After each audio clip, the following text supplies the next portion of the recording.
اور قرآن پورا کا پورا فصیح عربی میں نازل ہوا ہے، ایک حرف بھی ایسا نہیں ہے جو عام لوگ یوز کرتے ہوں، ایک حرف بھی ایسا نہیں، اور صرف قرآن ہی اس طرح ہے۔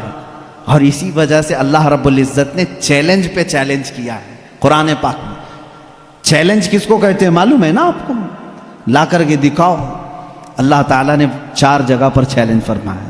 پہلا تو یہ ہے قُلْ إِنِ اجْتَمَعَتِ الْإِنسُ وَالْجِنُّ عَلَىٰ أَن يَأْتُوا بِمِثْلِ هَذَا الْقُرْآنِ، اللہ تعالیٰ فرماتا ہے اے محبوب آپ فرما دیں سارے انسان جمع ہو جائیں، سارے جنات جمع ہو جائیں، دنیا میں جتنے انسان ہیں سب جمع ہو جائیں، جتنے جنات ہیں سب جمع ہو جائیں۔ اور اللہ فرماتا ہے کہ وَلَوْ كَانَ بَعْضُهُمْ لِبَعْضٍ ظَهِيرًا، آپس میں ایک دوسرے کی مدد بھی کریں۔ کس بارے میں جمع ہو کر کے کیا کریں؟ عَلَىٰ أَن يَأْتُوا بِمِثْلِ هَذَا الْقُرْآنِ، اس قرآن کی طرح ایک اور کتاب لا کر کے دکھائیں۔ یہ پہلا چیلنج تھا۔ عرب والوں کو چیلنج تھا، جو عرب والے عربی جانتے تھے، اگر یہاں والوں کو بولے ہوتے پتہ نہیں کیا ہوتا، دوسری زبان ہی نہیں ہے تمہاری۔ عرب والے جو عربی میں ماہر تھے ان کو ہی چیلنج ہے کہ یہ عربی میں قرآن اترا، اس طرح کا ایک قرآن لا کر کے دکھاؤ۔ پورے قرآن لانے کی بات تو چل رہی تھی، نہیں لا سکے، زمانہ گزر گیا۔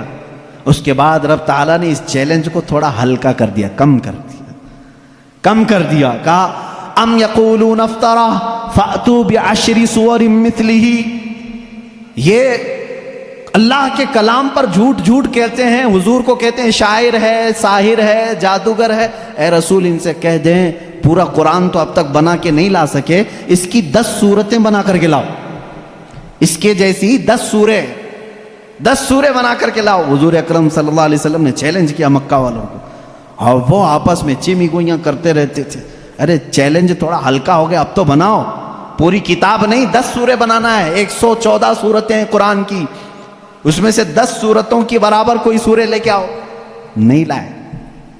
پھر اس کے بعد اللہ تبارک و تعالیٰ نے تیسری مرتبہ جا کر کے اور چیلنج کو کم کر دیا۔ وَإِن كُنتُمْ فِي رَيْبٍ مِّمَّا نَزَّلْنَا عَلَىٰ عَبْدِنَا فَأْتُوا بِسُورَةٍ مِّثْلِهِ، اگر تم کو شک لگتا ہے جو کچھ بھی ہم نے اپنے بندے پر اتارا ہے تو لاؤ اس قرآن کی طرح ایک ہی سورے۔ کتنی؟ ایک سورے لے کر کے آؤ۔ پہلے پورا قرآن کے جیسا لانے کا چیلنج تھا، بعد میں 10 سورے لانے کا چیلنج تھا، پھر تیسری مرتبہ رب تعالیٰ نے کیا فرمایا؟ ایک سورے لے کے آؤ، نہیں لائے۔ اور حضور اکرم صلی اللہ تعالیٰ علیہ وسلم نے کیا فرمایا معلوم؟ ایک سورے جب وہ نہیں لائے، اس زمانے میں کیا ہوتا تھا؟ کمپٹیشن ہوتا تھا شعر و شاعری کا، مشاعرے ہوتے ہیں نا، اچھا شعر کس کا ہے اس کو انعام دیا جائے۔ جو شعر و شاعری کرتے ہیں وہ جانتے ہیں، عرب والے شعر و شاعری میں بہت مشہور تھے۔ سال میں ایک مرتبہ مکہ میں حج کے موقع پر سب بڑے بڑے شاعر جمع ہوتے تھے، اپنے شعر سناتے تھے، اور جس کا شعر سب سے اچھا ہوتا تھا اس کے شعر کو کعبے کے دروازے پر لٹکایا جاتا تھا، اور اس کی فضیلت تھی سال بھر تک وہ شعر نکالے نہیں جاتے تھے، بلکہ اگلے سال اس سے بھی بہتر کوئی لاتا تو وہ نکالتے پھر اس کا لٹکاتے تھے۔ یعنی ورلڈ گینیز بک میں جس طرح ریکارڈ درج کیے جاتے ہیں، ارے میاں یہ ابھی جو ہے 100 انڈے کھایا ہے، اب دوسرے کا نام اسی وقت لکھا جائے گا جب 150 انڈے کوئی کھا کے آئے ہیں۔ وہاں ریکارڈ بنانے کے لیے شعر و شاعری ہوتی تھی، اور مکہ میں خانہ کعبہ کے دروازے پر لٹکائے جاتے تھے، وہ ہر سال کا معمول تھا۔ ایک سال میرے آقا صلی اللہ تعالیٰ علیہ وسلم نے لکھا انا اعطیناک الکوثر فصل لربک وانحر ان شانیک هو الابتر، 3 آیتیں ہیں، ایک چھوٹی سورہ ہے، لے جا کر کے میرے آقا صلی اللہ علیہ وسلم نے خانہ کعبہ کے دروازے پر لٹکایا۔ آؤ عرب والو، اس سے بہتر کوئی چیز ہو تو اس کو اتارا جائے گا اور دوسرا اس کا لایا ہوا شعر لگایا جائے گا۔ یہ چیلنج چلا مہینہ 2 مہینے کئی دن تک، سارے پریشان تھے، اس وقت جو موجود تھے ان کے بس میں نہیں تھا۔ ایک بہت بڑے شاعر کو یہ لوگ یمن سے یا کسی علاقے سے لے کر کے آئے اور اس سے کہا یہ چیلنج محمد نے دیا ہے صلی اللہ علیہ وسلم کہ یہ 3 آیتیں ہیں اس کے اندر، اس سے بہتر کوئی چیز لا کر کے دکھائے۔ آپ کو سمجھ میں نہیں آئے گا یہ 3 چیزیں بنانے میں کیا دقت ہے، میرے عزیزوں یہ صرف 3 آیتیں نہیں ہیں، جب اس کے حروف کو جوڑ کر کے دیکھا جائے تو یہ زبان جاننے والے ہی جانتے ہیں کہ اس کے فائدے کیا کیا ہیں۔ وہ بڑا شاعر آیا جو بات بھی شعر و شاعری میں کرتا تھا، اگر وہ پوچھتا کسی سے آپ خیریت سے ہیں تو وہ شعر سے ہی پوچھتا تھا، اگر اس سے آپ پوچھتے کھانا کھائے جواب بھی شعر میں دیتا تھا۔ وہ آیا جب اس نے دیکھا کہ خانہ کعبہ پر یہ 3 چیزیں لٹکائی گئی ہیں، اِنَّا أَعْطَيْنَاكَ الْكَوْثَرَ فَصَلِّ لِرَبِّكَ وَانْحَرْ إِنَّ شَانِئَكَ هُوَ الْأَبْتَرُ، اس سے کہا گیا جواب لکھو اس کا، تو اس نے اپنے ایک ٹکڑے میں لکھا مَا هَذَا كَلَامُ الْبَشَرِ، یہ بشر کا کلام ہو ہی نہیں سکتا۔ میں کیا جواب دوں، یہ بشر کا کلام ہو ہی نہیں سکتا۔ وہ چلا گیا، یہ چیلنج چلتا رہا، کوئی نہیں لا سکا قرآن کے مثل۔ اور آپ کو میں بتاؤں مضحکہ خیز بات، بہت مرتبہ مسیلمہ کذاب ایک ایسا شخص تھا جو اپنی الگ شریعت چلانا چاہتا تھا، حضور کے علاوہ اپنے آپ کو نبی کہنا چاہتا تھا۔ اس سے لوگوں نے کہا کہ محمد صلی اللہ تعالیٰ علیہ وسلم وہ نبی ہیں، ان پر قرآن کی آیتیں اترتی ہیں، تو بھی تو لے کے آ، تیرے پاس کہاں ہے کتاب؟ جیسے قادیانی کو بھی کہا گیا تھا، غلام مرزا قادیانی جو ہے، یہ مرزا غلام احمد قادیانی جو پنجاب کا تھا، اس نے بھی نبی ہونے کا دعویٰ کیا تھا، اس کا بھی وہی حشر ہے جو مسیلمہ کذاب کا تھا۔ جھوٹے نبوت کے دعوے دار دجال ہوتے ہیں، یاد رکھو۔ میرے آقا صلی اللہ علیہ وسلم خاتم النبیین ہیں، آپ کے بعد کوئی نبی نہیں ہوگا۔ لیکن وہ مسیلمہ کذاب نے جب یہ کہا، کوئی اس سے جب لوگوں نے کہا تیرے پاس کہاں ہیں آیتیں، ہونا چاہیے ویسے قرآن کی جیسے محمد صلی اللہ علیہ وسلم کے پاس آتی ہیں، کہا میں بھی بنا کر کے لاتا ہوں، میرے پاس بھی آتے ہیں۔ تو بہت دن تک سوچا اور پھر اس کے بعد خود سے ہی اپنے دماغ سے بنانے لگا کہ الفیل ملفیل وما ادراک ملفیل، قرآن کی سورہ ہے نا القاریۃ ملقاریہ وما ادراک ملقاریہ، اس سورے کے وزن پہ اس نے اپنے سے بنایا الفیل ملفیل وما ادراک ملفیل ذنبہ صغیر وخرطومہ طویل، یہ بنایا لے کر کے آیا سارے لوگوں کے سامنے۔ کیا مطلب ہے معلوم ہے اس کا؟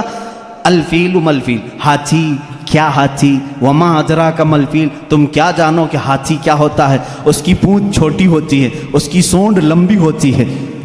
ابھی یہاں ہنس رہے ہیں، عرب والے تو اس پر پیٹ پکڑ کر ہنسنے لگے، کیا بنا کے لایا بیوقوف۔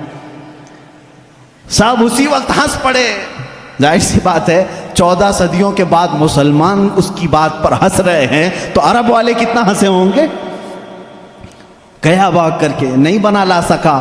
اب اس کے بعد عرب مکہ والے بڑے بڑے جو مالدار تھے وہ لوگ جمع ہوئے اور کہا جو بھی عرب کے بڑے بڑے شاعر ہیں ان کو لاؤ، پیسے دو اور بناؤ کچھ بھی، ہمارے لیے جینا دشوار کر کے رکھی ہیں یہ آیتیں، یہ چیلنج پہ چیلنج دے رہے ہیں اور ہم بنا کر کے لا نہیں پا رہے ہیں۔ پورے شاعروں کو جمع کی، ان کو بڑے بڑے نذرانے دی، کتنا چاہیے پیسہ سب لو، جاؤ اس کے برابر بنا کے لاؤ۔ وہ سب گئے شاعر اور گئے، کھا پی کر کے موٹے ہوئے، اگلے سال آئے کچھ بھی نہیں لے کے آئے۔ سال بھر ہو گیا، پورے سیٹوں نے پھر کہا لائے نہیں، کہا نہیں، بن ہی نہیں پایا، تھوڑے اور پیسے دے دو اگلے سال بنا کے لائیں گے۔ پھر پیسے ان کے اکاؤنٹ میں جمع ہوئے ہوں گے، اس زمانے میں جو بھی اکاؤنٹ رہا ہو، پھر دیے، جیسے آج شاعروں کو پہلے اکاؤنٹ میں ڈالنا پڑتا ہے، اس لیے میں لفظ اکاؤنٹ کا ذکر کر رہا ہوں۔ ان کو اور پیسے دیے، پھر پیسے لیے اور گئے۔ جا کر کے دوسرے سال، اب ظاہر سی بات ہے اب تو مار کھاتے، نہیں لاتے پیسے، پچھلے سال کے بھی بقایا تھے، اس سال بھی تھے۔ اس سال وہ آئے اور کہنے لگے کہ ویسا بن تو نہیں پایا، قرآن کے جیسی کوئی سورہ بنی تو نہیں، ہاں البتہ کچھ عیب ملے ہم کو قرآن میں جو فصیح نہیں ہے۔ فصیح ابھی میں نے بتایا نا، فصیح کس کو کہتے ہیں؟ جو ہائی لیول کی زبان ہے، اور اگر عام لوگ یوز کرتے ہیں اس چیز کو تو اس کو کہتے ہیں یہ فصیح نہیں ہے، یہ عام لفظ ہے۔ جیسے میں نے اردو میں بتایا گڑگا، یہ عام لفظ ہے۔ انہوں نے کہا 4 لفظ ہم کو ایسے ملے ہیں جو عربی گرامر کے حساب سے فٹ نہیں بیٹھتے، عربی گرامر میں ایسا یوز نہیں ہوتا۔ انگلش کے گرامر توڑ کر کے اگر بولو گے تو انگریز ہنسیں گے، ہمارے گرامر توڑ کر کے بولو گے ارے لڑکی بہت اچھا تھا، آپ ہنسیں گے، یہ گرامر میں نہیں بیٹھتا ہے نا۔ اسی طرح ان شاعروں نے کہا 4 لفظ قرآن میں ایسے ملے ہیں جو گرامر سے ہٹے ہوئے ہیں۔ کہا چلو یہ بھی بڑی بات ہے، یہ بھی بڑی بات ہے، تم بنا کر کے نہیں لائے لیکن قرآن کے کچھ ایسی چیزیں ڈھونڈ کے تو لائے ہو جو قرآن میں عیب ہے۔ کہا جلدی بتاؤ کیا ہے؟ کہا 4 چیزیں ہیں۔ توجہ چاہتا ہوں میرے عزیز، یہ ذہن میں رکھنا، حضوا ایک لفظ آیا ہے، ان جاہلوں نے کہا، وہ شاعروں نے، بڑے بڑے شاعر تھے، حضوا نہیں یوز کرتے عربی میں، استہزاء، یعنی مذاق کے لفظ کو کیا کہتے ہیں عربی میں؟ استہزاء، لیکن قرآن میں حضوا یوز ہوا، تو انہوں نے کہا حضوا یہ عام لفظ ہے، یہ ایسا نہیں یوز ہونا چاہیے تھا۔ کہا دوسرا کیا ہے؟ جلدی بتاؤ۔ کہا کبیر بڑے کو کہتے ہیں لیکن قرآن نے اس کو کبار کہا ہے۔ کبار کون یوز کرتا ہے؟ ان شاعروں نے کہا کبار یہ گرا ہوا لفظ ہے، کبیر یوز کرتے ہیں، اچھے لوگ جو ہیں وہ کبیر یوز کرتے ہیں، کبار نہیں۔ 2 لفظ ہوئے، حضوا، کبار۔ پھر تیسرا لفظ انہوں نے کہا لشیئن آتا ہے، لشیئن، یہ گرامر کے حساب سے فٹ بیٹھتا ہے، لیکن قرآن نے لشیئن کہا پیش کے ساتھ، یہ بھی گرا ہوا۔ پھر کہا اچھا اور کیا ملا؟ کہا عجیب ہوتا ہے، جیسے کوئی بھی عجیب چیز کو دیکھتے ہیں عربی میں بھی اس کو عجیب کہتے ہیں، عجیب، لیکن قرآن نے اس کو عجاب کہا ہے۔ عجاب یہ گرا ہوا لفظ ہے، عجاب کہاں آتا ہے؟ یوز نہیں ہوتا عرب میں۔ تو یہ سیٹھ لوگ بڑے خوش ہو گئے، چلو کچھ تو کمیاں ڈھونڈ کے لائے ہیں 2 سال کی محنت کے بعد، چلو محمد صلی اللہ علیہ وسلم کے پاس آئے، کہا ہے محمد صلی اللہ علیہ وسلم آپ کے چیلنج کو ہم نے ایکسیپٹ کیا، صورتیں تو نہیں لائے لیکن تمہارے قرآن میں 4 ایسی باتیں ہیں جو فصیح نہیں ہیں، عام ہیں، گرامر سے گری ہوئی ہیں۔ حضور صلی اللہ تعالیٰ علیہ وسلم نے پوچھا بھی نہیں کیا ہے کیا نہیں ہے، کہا میں تم سے بات نہیں کروں گا، تم سے بات نہیں کروں گا، تم اور میں ہوں نا، ہمارے دونوں کے بیچ میں کوئی ایک بڑا فیصلہ کرنے والا ہونا چاہیے۔ کون طے کرے گا؟ کون طے کرے گا کہ یہ عربی گرامر کے حساب سے فٹ بیٹھتے ہیں کہ نہیں بیٹھتے ہیں، فصیح ہے کہ غیر فصیح ہے؟ تو حضور صلی اللہ تعالیٰ علیہ وسلم نے یہ فیصلہ بھی ان کے ہی حوالے کر دیا، جاؤ تم ہی ڈھونڈ کے لاؤ کوئی ایسا بڑا آدمی جو میرے اور تمہارے درمیان فیصلہ کرے گا۔ تو انہوں نے کہا ٹھیک ہے ڈھونڈتے ہیں۔ ڈھونڈ کر کے جانتے ہو کس کو لائے ہو؟ ایک 97 برس کا بڈھا تھا، 97 ایئرس کا، وہ اپنی لینگویج کو اتنی محفوظ رکھتا تھا کہ شہر کی لینگویج مکس نہ ہو جائے، اس کے لیے وہ پہاڑوں پہ رہتا تھا، اس کو اپنی لینگویج پر فخر تھا، اس سے زیادہ عرب میں کوئی فصیح آدمی نہیں تھا۔ اگر اس کی طرف سے کوئی بات آئی تو پورے عرب میں وہ قانون بن جاتی تھی، یہ لینگویج بہت فصیح ہے، فلاں بوڑھا جو 97 سال کا وہ بولتا ہے۔ تو یہ لوگ گئے، سارے سیٹھ اور شاعر اس کے پاس گئے، کہا ہمارے اور محمد صلی اللہ علیہ وسلم کے درمیان میں ایک مقدمہ ہے، آپ کو فیصلہ کرنا ہے۔ انہوں نے کچھ بتایا ہی نہیں تھا کیا ہے کیا نہیں ہے۔ اس بوڑھے کو منا لیا اور وہ بوڑھا اتر کے آیا، پہاڑوں سے اتر کر کے حضور کے پاس آئے، اب فیصلہ ہونا تھا۔ اب توجہ چاہتا ہوں، 4 لفظ ہے نا، حضوا، کبار، لشیئن، عجاب، یہ 4 ورڈ ہیں، ان کا دعویٰ تھا۔ اس بوڑھے کو لے کر کے آئے فیصل بنا کر کے، حضور صلی اللہ علیہ وسلم کے پاس جب وہ آیا تو حضور بیٹھے ہوئے تھے، اور عرب میں بڑے لوگ آتے ہیں تو کھڑے ہو کر کے استقبال کرتے تھے، حضور اکرم صلی اللہ علیہ وسلم نے نہیں استقبال کیا، اٹھے ہی نہیں، آپ بیٹھے رہے۔ وہ بوڑھا آیا، دیکھتا رہا، اور اس کے بعد آ کر کے اپنی جگہ بیٹھ گیا، حضور کھڑے ہو گئے۔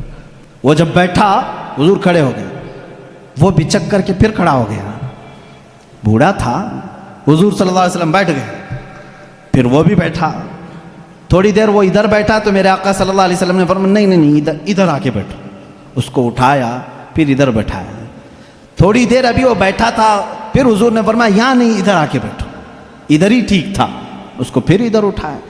بھائی 97 سال کے بوڑھے کو اگر بار بار اٹھاؤ گے بٹھاؤ گے سنک جائے گی، کیا ہوگا؟ پھر اس کے بعد اس کو حضور نے کہا 3ری مرتبہ، ارے نہیں آمنے سامنے بات کرنا اچھا، یہاں سے اٹھو سامنے آؤ۔ ارے میاں اب تو اس کی حالت خراب ہو گئی، اٹھا اور غصے میں بولنے لگا، یا محمد انی شیخ کبار اتتخذنی حضوا وان منکم ھذا لشیء عجاب۔ اس بوڑھے نے کیا کہا معلوم ہے؟ اے محمد انی شیخ کبار، میں بوڑھا آدمی ہوں، اتتخذنی حضوا، کیا تم میرا مذاق کر رہے ہو؟ وَإِنَّ مِنْكُمْ هَذَا لَشَيْءٌ عُجَابٌ، اور ایسا معاملہ تمہارے سے یہ بہت عجیب لگتا ہے۔